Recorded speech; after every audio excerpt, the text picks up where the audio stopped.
comment ça va today? Bienvenue dans un tout nouvel épisode du podcast. Et ce matin, j'ai reçu un DM dans mes invitations. C'était une personne qui m'expliquait qu'elle était en première année de médecine pour la deuxième fois et elle se demandait si ce cursus lui plaisait vraiment. Elle m'a dit qu'elle avait remarqué dans certains de mes contenus que j'avais hésité à arrêter médecine et elle se demandait pourquoi, finalement, je ne l'avais pas fait.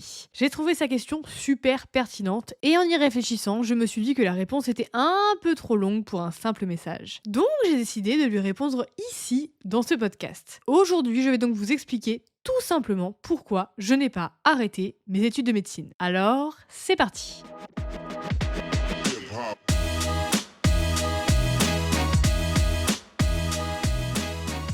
Comment commencer ce podcast sans vous expliquer pourquoi j'ai commencé la médecine? Alors, peut-être que certains ou certaines d'entre vous le savent, mais j'ai commencé la médecine grâce à ma meilleure amie. Moi, de base, j'ai toujours voulu travailler dans le monde de la santé. À l'origine, je voulais être auxiliaire de puéricultrice, puis sage-femme, puis pédiatre. Mais en gros, voilà, j'ai toujours voulu travailler avec les femmes, les enfants, enfin, un peu dans cette DA-là. Et en fait, ma meilleure amie, elle voulait devenir médecin. Donc, on s'est chauffé, et elle m'a beaucoup plus chauffé que moi, je ne l'ai chauffé, mais c'est pas grave. Et on s'est dit, bah vas-y, on fait médecine ensemble. Je me suis donc inscrite à la fac de médecine à cause ou grâce, ça dépend des versions, à ma meilleure amie. On a donc commencé la médecine ensemble, puis elle a décidé de quitter ce chemin à la fin de sa 3e année de médecine et elle est partie faire des études de prof des écoles. D'ailleurs, d'ici cet été, je pense, vous allez avoir un nouveau podcast avec elle, parce que l'année dernière, on a fait un podcast ensemble où elle racontait qu'elle allait sûrement arrêter médecine. Ça s'est avéré vrai, elle a vraiment arrêté médecine et maintenant elle est en prof des écoles à Annecy et je pense qu'on va refaire un épisode pour faire une petite update en fait, voir un peu comment ça se passe. Mais ce n'est pas la question du jour. J'ai donc commencé mes études de médecine. La L1, c'était une LAS psycho, ça s'est plutôt bien passé. Bref, je vais pas revenir dessus 43 fois parce que je vous ai déjà raconté plein de fois comment c'était passé. J'ai redoublé malheureusement ma L2 et puis ma L3, ça a été assez compliqué. Donc, le redoublement de ma L2 plus ma L3, c'est vraiment à cette période-là que j'ai eu très envie d'arrêter médecine. Donc vraiment entre la fin de ma première L2 et la moitié de ma L3 où vraiment j'étais en mode mais en fait médecine c'est pas fait pour moi. Sachant que j'enchaînais les rattrapages. À la fin de ma toute première L2 j'avais en tout 9 rattrapages. Après j'ai fait ma L2 tranquille vu que j'avais pas beaucoup de matière à rattraper. Ma deuxième L2 s'est plutôt bien passée entre guillemets. Et j'ai fait mon premier semestre de L3 et sur 4 matières j'avais 3 rattrapages. Donc voilà, je me disais putain mais en fait je vais jamais réussir à faire médecine. Qu'est-ce que je prends là? Je n'ai rien à foutre là. Je ne réussis pas à apprendre. Je ne réussis pas à avoir mes partiels. Donc en fait, il y a un moment donné, faut partir, faut arrêter les bêtises. Mais malgré tout, je n'ai pas arrêté et c'est d'ailleurs le sujet du podcast. Pourquoi finalement? Mais avant de vous expliquer pourquoi je n'ai pas arrêté, je vais peut-être devoir vous expliquer pourquoi j'ai voulu arrêter. Donc, il y avait déjà le redoublement, l'impression de ne jamais réussir, la difficulté des études, la longueur des études, parce que plus j'avançais et plus je me disais, mais j'avais l'impression de ramer en fait, de rester au même stade. Et je me disais, mais je vais jamais en finir avec ces études de merde.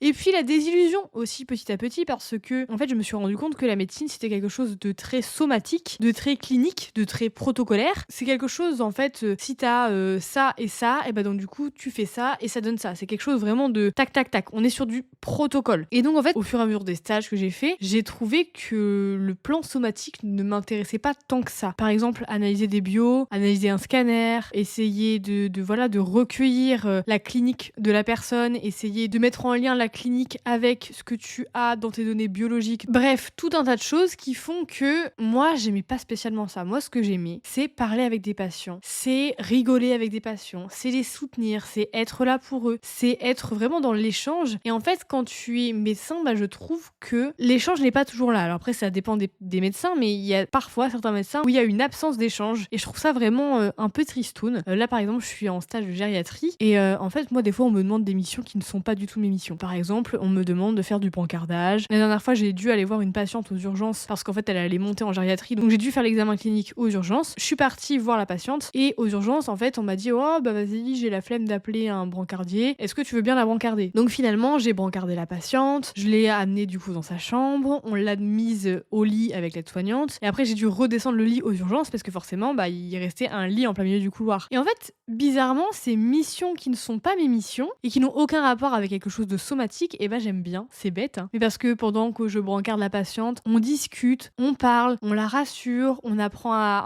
entre guillemets à se connaître, pas vraiment parce que c'est pas une connaissance, mais vous voyez ce que je veux dire. Il y a une relation qui se crée, une relation patient-médecin. Et moi ça j'aime beaucoup et je trouve que ça manque un peu dans les services et ça me fait de la peine. Il y a eu toute cette désillusion autour de la somatique de la clinique et autour du fait qu'en fait être médecin c'est pas non plus incroyable, c'est pas non plus comme ce qu'on voit dans les films. La pression des EDN, la pression de la médecine, la pression des autres personnes qui mettent une pression sur moi en mode ouais tu vas y arriver machin, c'est une certaine pression. Les insomnies aussi, parce que moi j'ai vraiment un gros problème avec le sommeil. En ce moment ça va mieux, franchement ça va beaucoup mieux. Je vous ai d'ailleurs fait un podcast sur ma routine du sommeil pour peut-être vous aider. Mais c'est vrai que moi, les insomnies, c'est vraiment quelque chose qui a marqué mon histoire avec la médecine et c'est quelque chose où je me suis dit mais en fait faut que j'arrête d'avoir autant de pression, d'avoir autant d'anxiété qui causait du coup des insomnies et je me suis dit mais en fait faut que j'arrête médecine. Faut que j'arrête médecine pour dormir. Bien sûr, il y avait aussi le manque de sommeil dû aux insomnies, vous en doutez bien, la peur de l'échec parce que du coup, vu que j'ai beaucoup échoué en L2, L3, quand je dis échoué, je mets vraiment des grands guillemets, c'est plus le terme que la réalité, mais bref, vu que en L2, L3,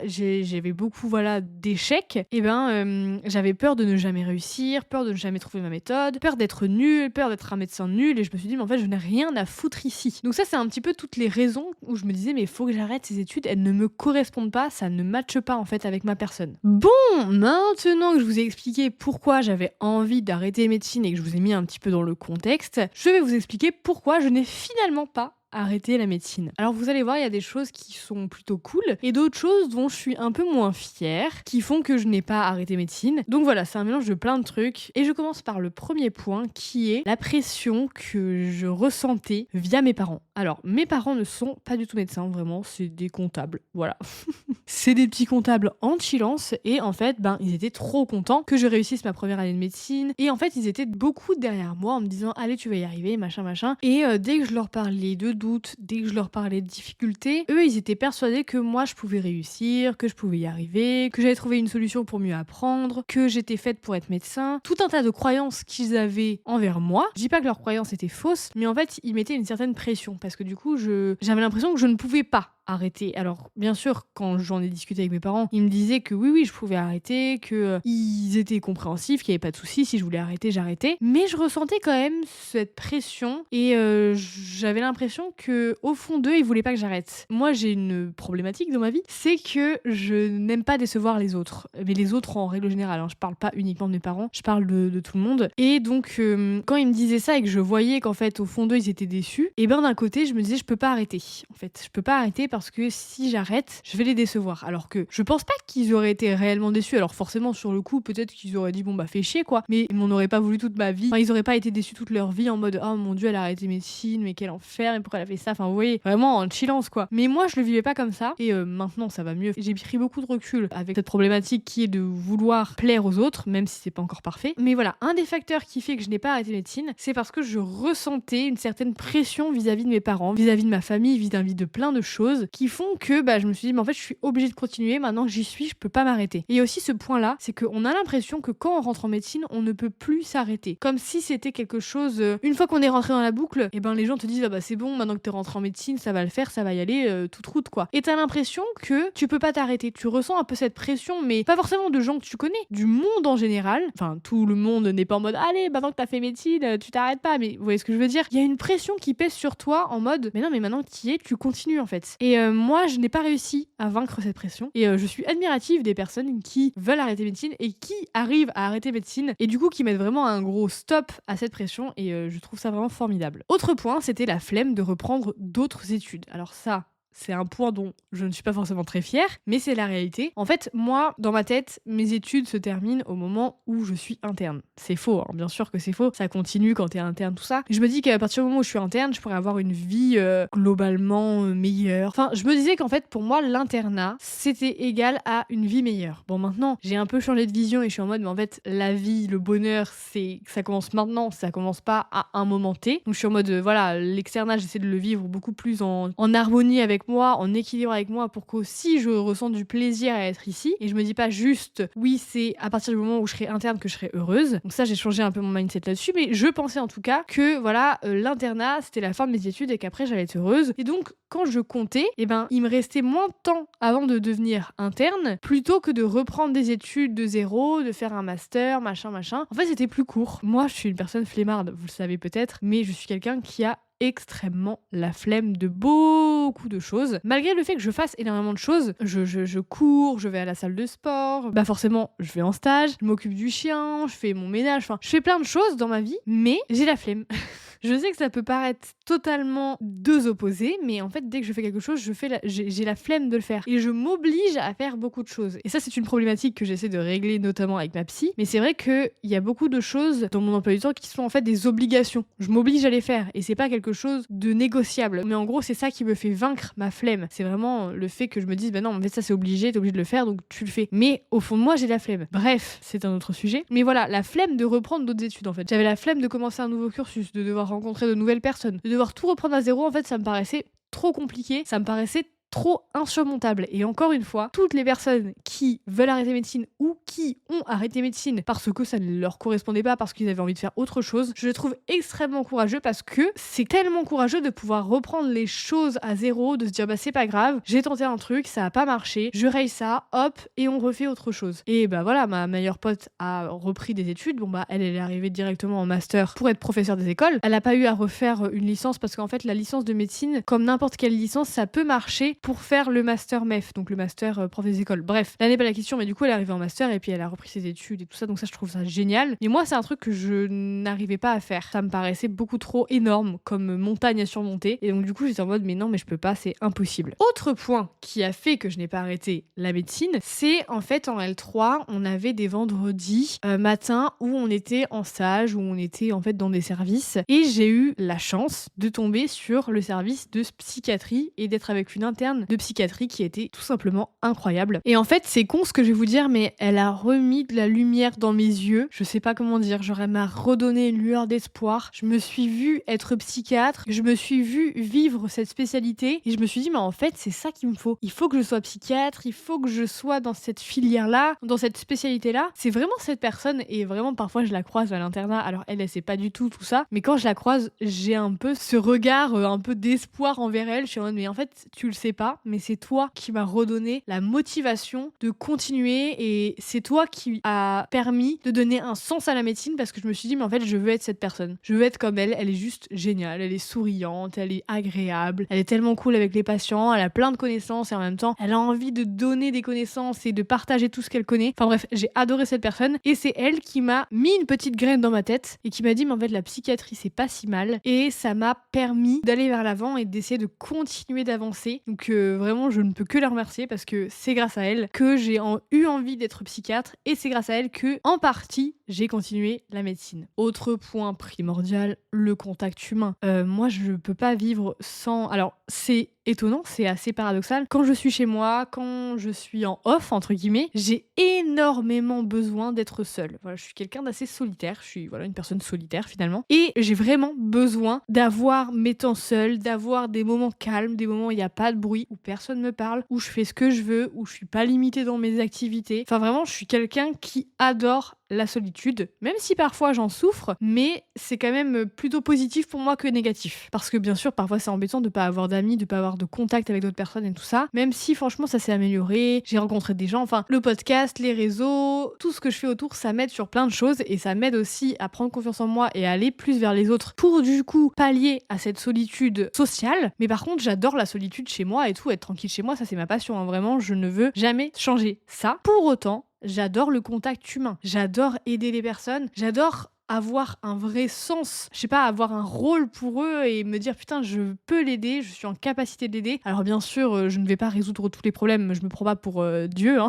Si tant est que Dieu existe, mais ce que je veux dire c'est que ça me fait vraiment du bien d'être entourée de personnes et d'aider des gens. Donc c'est ça en fait qui fait aussi que j'ai continué la médecine, c'est que je me suis dit mais tu pourras aider quelqu'un. Et peut-être qu'un jour, on va te regarder avec de la lueur comme toi, tu avais quand tu regardais l'interne de psychiatrie. Et la personne va te dire, mais merci en fait. Vous m'avez aidé, vous m'avez guéri peut-être, ou alors vous m'avez remotivé, ou plein de choses. Et je me dis, mais en fait, C'est ça que je veux, c'est aider. Et donc, c'est pour ça que j'ai créé en parallèle le podcast et que j'ai créé les réseaux sociaux. Ça aide aussi des gens et je me suis dit, mais ça sert à rien d'attendre d'être interne ou d'être médecin ou d'être je ne sais quoi pour aider. Commence à aider dès maintenant et c'est pour ça que j'ai créé tout ça. Et c'est ça qui me motive et c'est ça aussi qui me rend heureuse et qui fait que je peux continuer mes études. C'est parce que il y a un certain contact humain via par exemple les réseaux, les podcasts, via les stages. Quand j'aide quelqu'un, quand je suis en stage et qu'il y a une personne qui me dit mais merci, que je donne des sourires et qu'on me rend un sourire, enfin vraiment tout ça j'adore. Et c'est ça aussi qui m'a fait me dire mais vas-y Yona en fait, continue, ne t'arrête pas. Un jour tu aideras des gens, tu auras des sourires sincères et des personnes sincères qui te diront vraiment merci. Donc continue quoi. Vraiment c'est ce qui s'est passé dans ma tête. Autre point non négligeable, c'est que je veux être mon propre patron. Je ne suis pas capable de répondre à des ordres.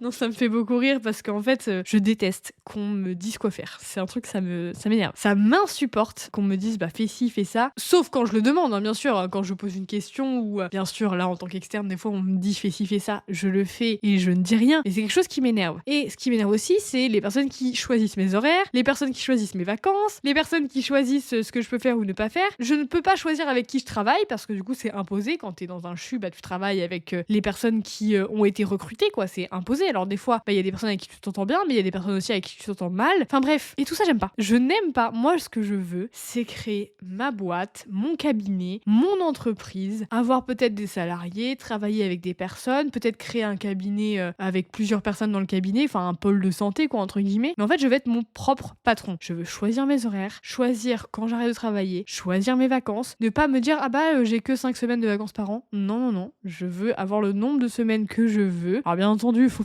faire tourner l'entreprise. Et il y a tout un tas de choses négatives. Il y a de la paperasse, il y a de l'administratif, il y a tout un tas de choses qui sont négatives avec le fait d'être son propre patron. Mais en fait, moi, je ne supporte pas qu'on me gère. Je m'autogère très bien, il n'y a pas de problème. Merci, mais non merci. Je ne vais pas travailler pour quelqu'un. Alors peut-être dans mes débuts, je vais peut-être travailler pour quelqu'un quelque temps, mais vraiment mon objectif à terme, c'est d'avoir mon cabinet, c'est d'avoir, je sais pas moi, ma clinique. Je vous raconterai ça dans mes rêves les plus fous. Le podcast qui sortira du coup dimanche prochain, où je vous raconte tous mes rêves les plus fous. Mais voilà, peut-être qu'un jour j'aurai une clinique, je ne sais pas. Mais en tout cas, ce que je sais, c'est que je vais être mon propre patron, que j'aime pas du tout l'idée d'être salarié. Donc ça aussi, ça m'a motivée. Je me suis dit, mais en fait, en faisant ces études, tu peux créer ton entreprise et une entreprise, ou un cabinet plutôt, viable, parce que bah, quand t'es médecin, souvent, moi en plus, je veux travailler dans des zones sous-denses médecins, je pense que je vais avoir de la patientèle. Donc moi, ça me va très très bien. Et puis il y a aussi le côté argent, on va pas se mentir. Je ne fais pas du tout médecine pour l'argent, pas du tout. Mais par contre, c'est vrai que le côté positif, c'est que je vais pouvoir travailler peut-être un peu moins que quelqu'un qui est salarié, par exemple, dans une entreprise en CDI. Parce que déjà, je vais pouvoir aménager mon emploi du temps comme je veux. Et puis, quand t'es médecin, heureusement, tu gagnes pas mal d'argent parce que t'as fait quand même beaucoup d'études. Donc j'ai envie de dire, bah heureusement d'un côté. Et du coup, bah, tu peux organiser tes semaines comme tu veux et peut-être travailler un petit peu moins que d'autres personnes et gagner, voilà, bien ta vie. Et donc ça, je trouve ça positif. Donc c'est un truc qui m'a fait continuer. Je me suis dit, mais en fait, moi, ce que je veux dans ma vie, c'est profiter de ma vie et aider des gens. Donc je veux travailler, mais je veux aussi avoir ma vie à côté. Donc c'est pour ça que je me suis dit, mais en fait, être psychiatre en cabinet, c'est génial. Je vais pouvoir avoir ma moula, ma quicheta et en même temps pouvoir aider des gens, pouvoir faire mon emploi du temps comme je veux et en même temps, je vais pouvoir profiter de ma vie et faire plein de choses à côté. Donc ça m'a motivée en fait à continuer. Et pour finir, bien entendu, dernier point qui m'a vraiment motivée à continuer, c'est le fait de remettre la médecine à sa place et de se dire mais en fait la médecine c'est que des études et tu peux faire autre chose à côté. Et c'est pour ça que j'ai créé ce podcast comme je disais tout à l'heure, que j'ai ouvert ces réseaux sociaux. En fait ça me crée un nombre de nouvelles portes incalculables à ouvrir et j'adore cette idée parce que je n'aime pas être enfermée dans un seul chemin. Et là en fait bah, j'ai plein de chemins devant moi qui sont ouverts. Je peux faire ça comme je peux faire ça, je peux faire un réel comme je peux faire un podcast, comme je peux aller en stage, comme je peux apprendre mes cours, comme j'ai mes partiels mais aussi des projets qui sont derrière. Enfin bref, j'ai tout plein de trucs qui sont ouverts devant moi et il n'y a pas que la médecine et donc du coup ça me permet de vivre avec un certain équilibre et beaucoup mieux dans ma vie, dans ma tête. Enfin, vous voyez ce que je veux dire? Ça me permet de